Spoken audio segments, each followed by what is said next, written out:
Hi, எப்படி இருக்கீங்க? எல்லாரும் நல்லா இருக்கிறீங்களா? நானும் நல்லா இருக்கேன். அப்புறம் ரொம்ப நாளாச்சு வீடியோ போட்டுட்டு, வீடியோனா லாங் வீடியோ போட்டுட்டு டைமே கிடைக்கல. அதனால தான் சரி எதுவாக இருந்தாலும் இன்றைக்கி போடலான்னு நினச்சி நான் வீடியோ எடுக்க வந்துட்டேன். உன்னேட்டம் வந்துட்டு வீட்டுக்குள்ளே இருக்காங்க. காலையில் வந்து உன்னேட்டனுக்கு ஒரு 1 வீக்காக ஒரு செவி இந்த காதில் வந்து ஒரு அடப்பு மாதிரி ஃபீல் பண்ணிகிட்டே இருக்குது.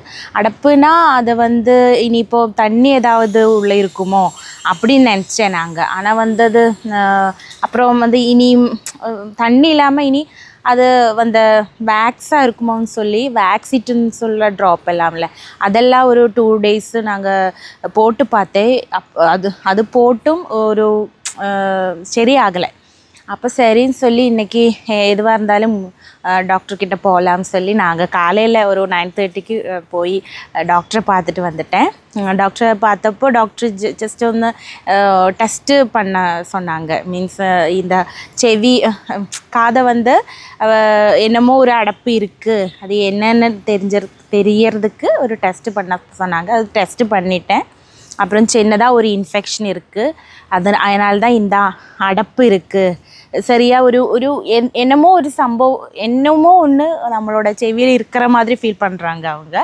அப்புறம் டெஸ்ட் பண்ணப்போ ஒரு இன்ஃபெக்ஷன் இருக்குதுன்னு டாக்டர் சொல்லிட்டாங்க. அப்புறம் ஒரு பரவாயில்ல, ஒரு 10 daysக்கு டேப்லெட்டு எடுத்திருக்காங்க, சரியாயிடும் சொல்லிட்டாங்க. அப்போ காலையில் வந்து நாங்கள் வந்து ஹாஸ்பிட்டல் எல்லாம் போய் வந்து இப்போ அப்புறம் கொஞ்ச நேரம் ரெஸ்ட் எடுத்துட்டேன். ஹாஸ்பிட்டலில் வந்ததுக்கப்புறம் ஹாஸ்பிட்டல் போய் வந்ததுக்கப்புறம் டேப்லெட் போட்டுட்டு அப்புறம் கொஞ்ச நேரம் தூங்கிட்டேன். சரி, இப்போவும் தூங்கிட்டு இருக்காரு. சரி அப்படின்னா நான் வந்து ஒரு vlog எடுக்கலாம்னு சொல்லி அப்படியே ஃபோனெல்லாம் எடுத்து இங்கே கீழே வந்திருக்கேன். எங்களோட சின்ன ஒரு வீடோட சைடில் இருக்கிற ஒரு ஏரியாவுக்கு தான் நான் இப்போ வந்து வீடியோ எடுத்துகிட்ருக்கேன்.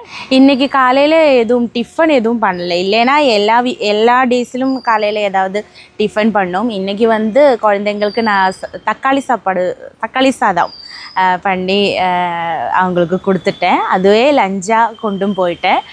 எனக்கும் ஹஸ்பண்டுக்கும் அதே மாதிரி குழந்தைங்களுக்கும் அவங்க இந்த தக்காளி சாப்பாடு ரொம்ப பிடிக்கும்.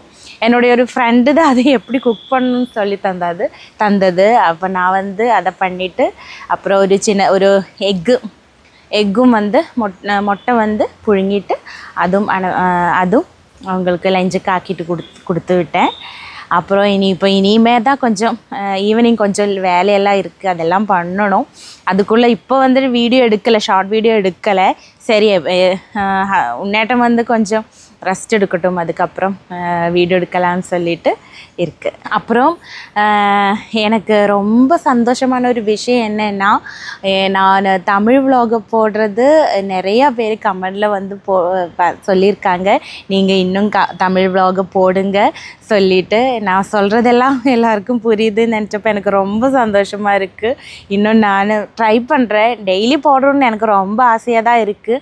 ஆனால் எனக்கு டைம் கிடைக்காததுனால போட முடியலை. இல்லை இன்னும் மேக்ஸிமம் நான் ட்ரை பண்ணுறேன் டெய்லி போடுறதுக்கு. அப்புறம் எல்லோருக்கும் ரொம்ப தேங்க்ஸ். ரொம்ப சந்தோஷமாக இருக்குது. இந்த ஒரு நான் vlog போட்டப்போ இவ்வளோ சப்போர்ட்டு கிடைக்குன்னு நினைக்கலை.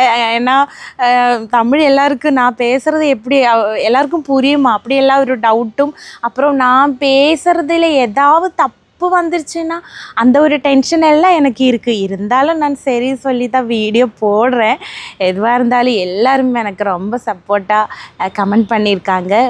ரொம்ப தேங்க்ஸ். அப்புறம் எங்களோட வெட்டிங் ஆனிவர்சரி ஆയിരുന്നു நவம்பர் 12க்கு. எல்லாரும் நிறைய பேர் எனக்கு விஷஸ் அனுப்பியிருந்துருச்சு. எல்லாருக்கும் ரொம்ப தேங்க்ஸ்.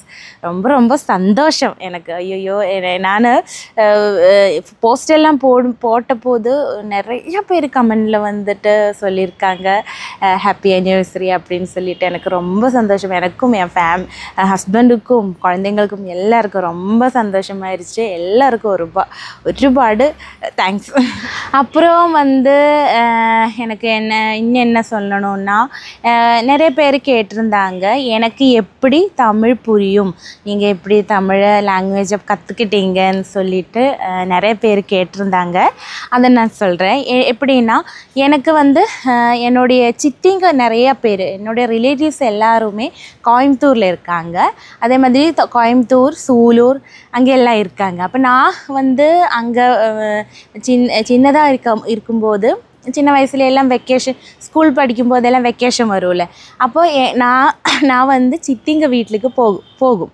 அங்கே வந்து எனக்கு ரொம்ப பிடிக்கும். எனக்கு எப்போவுமே வெக்கேஷன்னால் நான் எப்போவுமே அம்மாக்கிட்ட எனக்கு வெக்கேஷன் ஆயிடுச்சுன்னா எனக்கு கோயம்புத்தூருக்கு தான் போகணும்னு சொல்லிட்டு நான் சொல்லும். அப்போ சரின்னு சொல்லிவிட்டு அம்மா கொண்டு போய் விடுவாங்க. அப்போ அங்கே போயிட்டு தான், அங்கே போய் 2 months எல்லாம் நான் அங்கே இருக்கும். அப்போது எனக்கு அங்கே போயிட்டு தான் எனக்கு தமிழை எனக்கு ரொம்ப பிடிக்கும். அதே மாதிரி தமிழ் பேசுகிறதெல்லாம் எனக்கு கேட்கறதுக்கும் ரொம்ப பிடிக்கும். அப்போ അങ്ങനെയാണ് நான் சித்தி வீட்டிலெல்லாம் இருந்து தான் எனக்கு கொஞ்சம் தமிழ் நான் கற்றுக்கிட்டு இருந்தேன். ஓரோரோ வேர்டோட மீனிங்ஸும் அதெல்லாமே நான் அவங்க சொல்லி அப்படியே அவங்க பேசுகிறதெல்லாம் பார்த்து அப்படியே நான் கொஞ்சமாக தமிழ் கற்றுக்கிட்டேன். என்னுடைய அம்மாவுக்கு வந்து 10 குழந்தைங்க. அதில் ഏറ്റവും பெரிய பொண்ணு தான் என்னுடைய அம்மாவுக்கு தாழെ 6 தங்கச்சிங்க, 3 தம்பிங்க. அப்போது அதில் வந்து 4 தங்கச்சிங்க கோயம்புத்தூரில் தான் தங்கிட்டுருக்காங்க. 2 பேர் வந்து பாலக்காடு. நாங்கள் வந்து இங்கே பாலக்காடு தான், மங்கலத்தில் தான் என்னுடைய வீடு, என் அம்மா அப்பா எல்லாம் தங்குற வீடு மங்கலத்தில் தான். அப்போ நாங்கள் வந்து பாலக்காடும் போகும். அதே மாதிரி 4 சித்திங்க கோயம்புத்தூரில் தான் இருக்காங்க, கோயம்புத்தூர், சூலூரில். அப்புறம் இப்போ வந்து சின்ன வயசுல எல்லாம் அப்படி போகும். அதே மாதிரி இப்போ அவங்களுடைய பொண்ணுங்க அவங்களெல்லாம் கல்யாணம் பண்ணி அவங்க தங்கியிருக்கிறது எல்லாமே கோயம்புத்தூரில் தான். நான் அங்கே வரும்போதெல்லாம் அங்கெல்லாம் போகும். அப்புறம் அவங்கக்கிட்ட எல்லாம் பேசி கொஞ்சம் தமிழெல்லாம் நானும் படிச்சுட்டேன். அப்புறம் வந்து எனக்கு ரொம்ப பிடிக்கும் தமிழ்நாடு. அங்கே வந்து நான் வந்து அதை ஒரு ஸ்டோரி அது வந்து நான் உங்ககிட்ட ஷேர் பண்ணுறேன். ரொம்ப நாள் அங்கே தங்கியிருக்கேன் நான். என்னுடைய ஒரு 10th முடித்ததுக்கப்புறம் நான் அங்கே கொஞ்ச நாள் தங்கியிருக்கேன்னா ஒரு 1 year எல்லாம் தங்கியிருக்கேன். அதனால் எனக்கு ரொம்ப பிடிக்கும். இப்போ எனக்கு வந்து நம்மளை சின்னதாக இருக்கும்போது எங்கெல்லாம் தங்கியிருந்தேன், அங்கெல்லாம் போகிறதுக்கு அந்த பிளேஸெல்லாம் நம்மளுக்கு ஒரு ரொம்ப பிடிக்கும்ல. அதே மாதிரி தான் எனக்கு தமிழ்நாடும் எனக்கு வந்து அங்கே ரொம்ப பிடிக்கும். அந்த ஸ்டோரி வந்து நான் இன்னொரு vlogல நான் சொல்கிறேன். அது ரொம்ப நான் சொல்கிறேன். அது வந்துட்டு 10th முடிச்சுட்டு அதுக்கப்புறம் தான் நான் அங்கே வந்திருக்கேன்.